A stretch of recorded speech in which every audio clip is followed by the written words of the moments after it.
সাহাবা একরাম মরণ পর্যন্ত এলেম শিখছে, সাহাবা একরাম মরণ পর্যন্ত এলেম শিখেছে।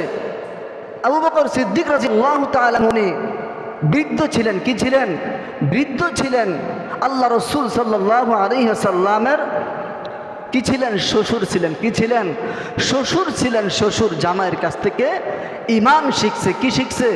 ইমান শিখছে। আজকে আমরা তো বলি দাড়ি পেকে গেছে, আরে ছোট ছোট হুজুরদের কাছে যাইতে শরম লাগে, কিভাবে যায়, এটা কেমন দেখা যায়, এটা কেমন দেখা যায় না।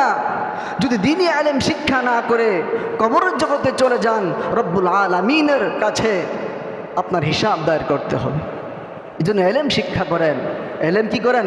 শরীয়তের মাসালা মাসাইল জানেন, কিভাবে চললে রসুল খুশি হবে, কিভাবে চললে আল্লাহ রব্বুল আলামিন খুশি হবে, ওইভাবেই চলেন, ওইভাবেই চলেন। আমি আপনাদের সম্মুখে নবী আলাইহিস সালাতু ওয়াস সালামের অসংখ্য অগণিত হাদিসে কারিমা থেকে ছোট্ট দুখানা হাদিসে কারিমা পাঠ করেছি। রব্বুল আলামিন বলেন, এলেম শিক্ষা করলে কি ফায়দা, এলেম শিক্ষা করলে কি ফায়দা। হাদিসটি বর্ণনা করেছেন রাসূলুল্লাহ। আওয়াজ না করি, আওয়াজ করে কে? আওয়াজ করিও না। নবী আলাইহিস সালাতু ওয়াস সালামের সাহাবী হযরতে আব্দুল্লাহ ইবনে ওমর রাদিয়াল্লাহু তাআলা আনহু হাদিসের মধ্যে বলেন, এই যে আমি আপনাদেরকে কথাগুলো বলতেছি, আমার বিন্দু পরিমাণ লাভ আছে? লাভ আসেনি? লাভ নাই, আবার একদিকে ধরাও আছে। কি আছে? ধরাও আছে।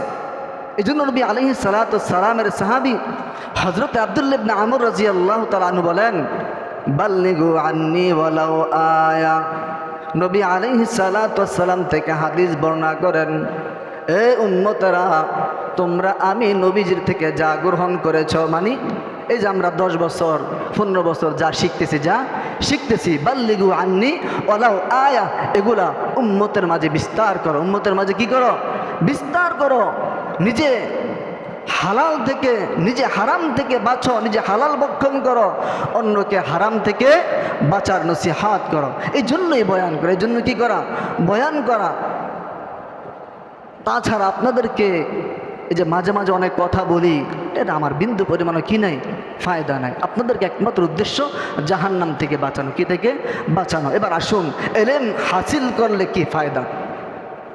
আল্লাহ রসুলের সাহাবী হযরতে আব্দুল্লাহ ইবনে মাসউদ রাদিয়াল্লাহু তাআলা আনহু বলেন, সামিআতু রাসূলুল্লাহ সাল্লাল্লাহু আলাইহি ওয়াসাল্লাম, উনি বলেন, আমি আল্লাহর রাসূল সাল্লাল্লাহু আলাইহি ওয়াসাল্লামের জবান থেকে শুনেছি। কার জবান থেকে শুনেছে? আল্লাহ রসুলের জবান থেকে। তো যে মানুষটা আল্লাহ রসুলের জবান থেকে কথা শুনেছে, এই কথার মধ্যে কোনো সন্দেহ আছে?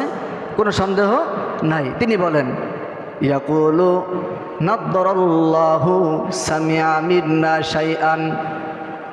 আল্লাহ রব্বুল আলামিন ওই সমস্ত ব্যক্তির চেহারাকে উজ্জ্বল করুন যারা আমি পয়গম্বরের হাদিস শ্রবণ করে, কি করে? শ্রবণ করে। শ্রবণ করার পর ফাবালাগাহু, অতঃপর তা মানুষের কাছে পৌঁছায়। মানুষের কাছে কি করে? পৌঁছায়। আমি একটা হাদিস শিখেছি, আমি আজকে জুমায় আপনাদেরকে বলতেছি। এটা কিভাবে বলবো? এটা বলার নিয়ম কি, বলার পদ্ধতি কি?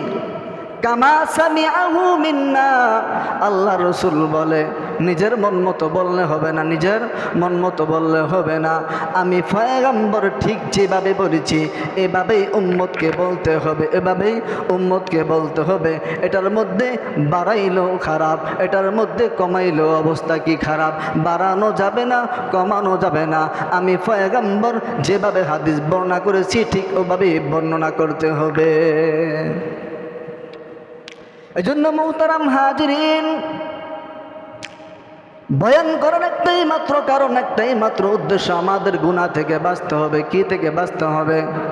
গুনাহ থেকে বাঁচতে হবে। আর সমাজের মধ্যে চতুর্দিকে গুনার গুনাহ, গুনাহ ছাড়া কোনো কথা নাই।